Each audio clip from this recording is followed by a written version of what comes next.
La base de maintenance du parc éolien en mer de Fécamp a été construite dans le courant de l'année 2021 et puis mise en service en 2022. Le bâtiment a été entièrement financé par le consortium actionnaire du projet, constitué d'EDF Renouvelables et de ses partenaires. Et il a bénéficié du support des autorités locales, notamment de la région et du département.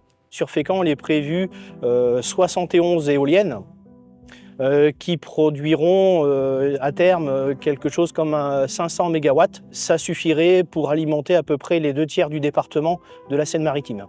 Le parc éolien offshore est prévu pour être opérationnel en fin d'année. Ce projet en fait est le premier parc éolien en mer de la région Normandie.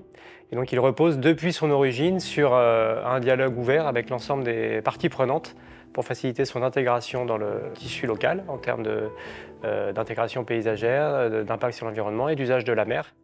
Cette base elle est construite sur la presqu'île de Grand Quai de Fécamp, située idéalement à environ une quinzaine de kilomètres du parc éolien et avec 2 pontons qui sont dédiés permettant d'utiliser les navires de transfert du personnel pour accéder aux actifs en mer.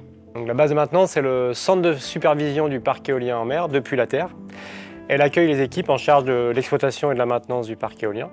Donc, ils vont réaliser des missions de maintenance préventive, maintenance corrective, mais également la supervision du parc depuis la Terre, la planification des interventions en mer et le suivi de ces interventions, ainsi que la surveillance des activités et le contrôle des accès sur la zone du parc éolien.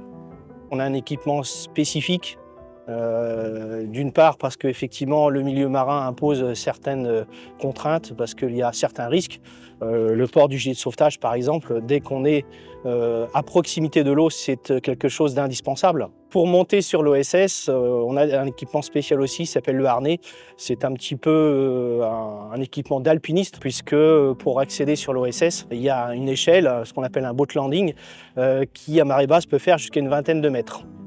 Et une fois accédé sur l'OSS, donc on s'occupe de tous les systèmes de la station. Alors ce n'est pas que des systèmes électriques, hein, il y a bien d'autres choses. Il y a par exemple tout ce qui est climatisation. Le champ d'action du technicien de maintenance, c'est quand même assez vaste.